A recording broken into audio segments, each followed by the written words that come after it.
এই অভিযোগটা আমার কপালে লেখা ছিল। আর আজকে কিনা আমি বড় গলায় বাড়িতে বলে এসেছি যে হরিকাকা আমার জীবনটা বাঁচিয়ে দিয়েছে। ঠিক আছে, তাই যদি হয়ে থাকে তাহলে আজকে থেকে আমি আপনার দোকানে যাব না। আমার বাড়ির লোক আগেই বলেছিল, আমি শুনিনি, সেটা আমার ভুল, আমার শোনা উচিত ছিল। কি হয়েছে হরিদা? আর বলিস না রে, খেতে পাচ্ছিল না, নতুন বিয়ে করেছে, পাড়ার লোক কেউ দেখতে পারে না, একেবারে এক ঘরে করে রেখেছে। তা আমি ভালোর জন্য ভাবলাম যে ঠিক আছে ওকে একটা কাজ দিই, দোকানে খাতা লেখার কাজ দিলাম। আর ও আমার বিশ্বাসের এই মূল্য দিল, আমাকে এইভাবে জগ দিল, আমার 30,000 টাকা লস করিয়ে দিল, পুরো কারচুপি করেছে। কিচ্ছু না, যতক্ষণ আমি দোকানে থাকতাম ততক্ষণ কিচ্ছু করতে পারতো না। আর যেই না আমি দোকান থেকে বেরিয়ে যেতাম অমনি ওই সারা দিনের উল্টোপাল্টা হিসেবগুলো সমস্ত করতো। তোরা তো জানিস আমার দোকানে কেমন বিক্রি বাট্টা। তাই আমি ভাবি যে দোকানে খদ্দেরও আসে, আমার এত জিনিস বিক্রি হয়, তাহলে যে টাকাটা আমার চোখে দেখতে পাওয়ার কথা সেই টাকাটা আমি চোখে দেখতে পাই না কেন? তাহলে এরা মাল সরাচ্ছে না তো? কিন্তু না, সেটা তো হতে পারে না, কারণ এরা তো আমার বহু দিনের বিশ্বস্ত লোক। দেখ, এই রঘু ভজা কোনোদিন অবিশ্বাসের নতুন কোনো কাজ করেনি, কিন্তু তবু আমি এদেরই সন্দেহ করেছিলাম। তখন এই ভজা বলল আমাকে যে বাবু একটা কথা বলি, অনেকদিন ধরে বলবো ভাবছি, কিন্তু ঠিক সাহস করে উঠতে পারছি না। ও বলল যে খাতায় উল্টো পাল্টা সমস্ত ও লেখে, কিন্তু প্রমাণ আমি পেয়েছি। কাল দোকানে গিয়ে আমি দোকানের সমস্ত জিনিস মিলিয়ে দেখেছি, মানে কত কিলো জিনিস এসেছে আর কত কিলো গেছে। তখন দেখলাম না, আমার এই কর্মচারীরা তো সব একদম ঠিক কথা বলছে, ভুলটা হয়েছে পুরো খাতা লেখায়। তার মানে টাকাটা আত্মসাৎ করেছো তুমি। ছি ছি ছি ছি ছি ছি, এই চুরির টাকায় তুই বউকে খাওয়াবি? খবরদার হরি কাকু, অনেকক্ষণ ধরে যা নয় তাই বলে যাচ্ছেন। আপনি বয়োজ্যেষ্ঠ মানুষ বলে আমি কিচ্ছু বলছি না। মিথ্যে অভিযোগে ফাঁসাচ্ছেন আমাকে। আমি কি কিছুই বুঝি না? শ্যামশঙ্কর মুখুজ্জে আপনার দোকানে এলো, আপনাকে বাইরে ডেকে নিয়ে গেল, মন্ত্র দিল, তারপরে এই নাটকটা না? মিথ্যে অভিযোগে ফাঁসানো, চুরির অভিযোগে ফাঁসানো। মন থেকে বলুন তো, বুকে হাত রেখে বলুন না। আপনারও তো বাড়িতে বউ আছে, বাচ্চা আছে। আপনি যা বললেন এতক্ষণ ঠিক বললেন। সবাইকে বলুন না এটা। দেখেছিস তোরা, দেখেছিস? দেখ দেখ দেখ, আমার এত বড় ক্ষতি করে আবার কত বড় বড় কথা বলছে। না না না না না না, আমি কোনো কথা শুনবো না।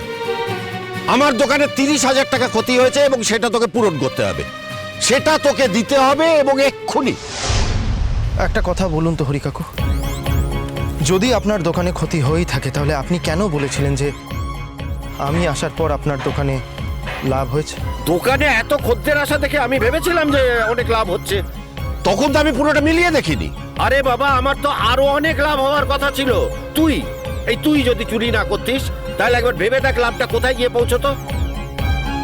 তুই আমার এমন অনিষ্ট কেন করলি সেটা বলতো? মুখের কথা হবে না হরি কাকা, ওকে ক্ষতিপূরণ দিতে বলো। এই, এখানে আমার আর ওনার কথা হচ্ছে, মাঝখানে কথার কোনো প্রয়োজন নেই তোমাদের। ওই ওই, গায়ে দেবে না। বেশি বড় বড় কথা হয়ে যাচ্ছে না।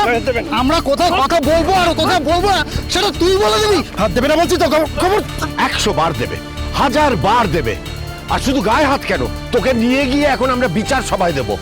এই তোর শ্বশুর মেম্বার হয়েছে না, ওই তোর শ্বশুরের কাছে নিয়ে যাব তোকে, ওর বিচার সভায় ফেলবো, তারপরে দেখবো সে কি বলে। আমার 30,000 টাকা কিভাবে আদায় করতে হয় সেটা আমি ঠিক বুঝে নেব। আমি কোথাও যাবো না, আমি টাকাও দেবো না।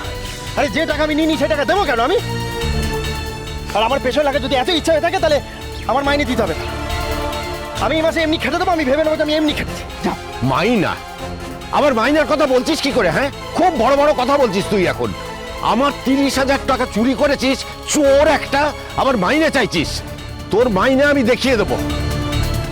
তুই আগে আমার 30,000 টাকা ফেরত দে। আমি কিছুতেই দেবো না। যে টাকা আমি নিই সেই টাকা আমি কিছুতেই শোধ করবো না। ও হরি কাকা, এত সময় নষ্ট করছো কেন? ওকে শ্যাম কাকার কাছে নিয়ে চলো। শ্যাম কাকা তো মেম্বার, তাছাড়া ও তো শ্যাম কাকার জামাই। শ্যাম কাকাকেই ওর বিচার করতে হবে। আমি কোথাও যাবো না, কোথাও যাবো না। আমি ওই শ্যামশঙ্কর মুখুজ্জে যাই হোক না কেন, আমার বিচার করার অধিকার ওনার নেই। ওনাকে গিয়ে বলে দিও। ছাড়ো, আমি যাবো না, আমি যাবো না।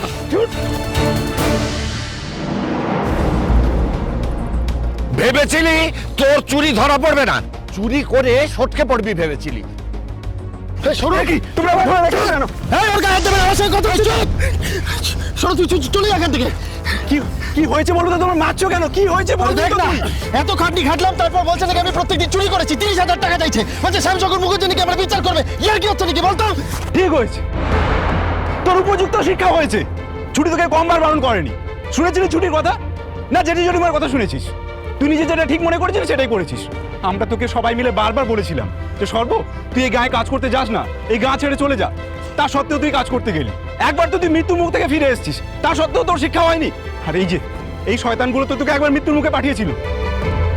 ছুটি না থাকলে তোকে কে বাঁচাতো? আর তুই সেই ছুটির কথা শুনলি না সর্ব? ওই শুধু শুধু চোখ রাঙিও না, আমি যেটা সত্যি সেটাই বলেছি। সৌরভ, এখান থেকে তুই চলে যা, আমি সামলে নেবো। আমি যখন কোনো অন্যায় করিনি আমি সামলে নেবো। তুই যা, এমনি তো আমার কাছে একটা পয়সা নেই, আমার দেবার মতো কিচ্ছু নেই আমার কাছে। এই শোন, তোর টাকা পয়সা আছে কি নেই সেটা তো আমি শুনতে যাব না, আর আমি তো বিচারের ভার নেব না। তোকে সোজা নিয়ে গিয়ে ফেলবো ওই মেম্বারের কাছে। মেম্বার বিচার করবে। মেম্বার বিচার করে যদি বলে যে তোকে টাকাটা দিতে হবে, তাহলে সেটা দিতে হবে। আর যদি সে ছেড়ে দেয়, ছেড়ে দেবে। এটাই তোমাদের প্ল্যান ছিল না হরি কাকা? সেদিনকে এই নোংরা পরামর্শ দিতেই শ্যামশঙ্কর মুখার্জি এসেছিল না তোমার কাছে? খবরদার বলছি, একটা ভদ্রলোকের নামে এ কথা বলবি না। আরে কে ভদ্রলোক? তুমি না শ্যামশঙ্কর মুখার্জি? আরে ছাড়ো না। এই অনেক কথা হয়েছে, এবার নিয়ে চলো, তোকে নিয়ে চলো। যাবো না, তুমি যাবো না বলছি তো। চল ওকে নিয়ে চল।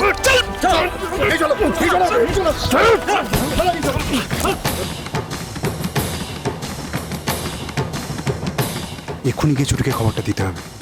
না না, আর এক মুহূর্ত দেরি করা যাবে না, এক মুহূর্ত না। মূলটা দেখো দেখিনি, তখন থেকে কেঁদে কেটে সারা হতেছে।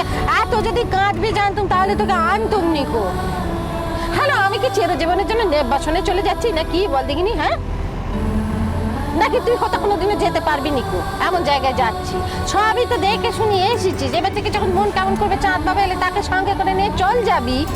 আত্মামণি, তুমি তো আমার কোনো কথা শুনলে না। এখন আর এসব কিছু বলে কোনো লাভ নেই, যাও। ঝাঁঝ দেখাচ্ছি যখন, আমি যেন ঝাঁঝের ধার ধারি। সেদিনের পুচকি আমাকে ঝাঁঝে কথা বলছি। চুপ কর। বালক, কি এমন কোনো জায়গায় তুমি অনুরোধ করবে না যে জায়গা তোমার না, যেখানে তোমার অনুরোধের কোনো দাম নেই? তুমি দেখছো না আমি চুপচাপ গাড়ি চালাচ্ছি কেন?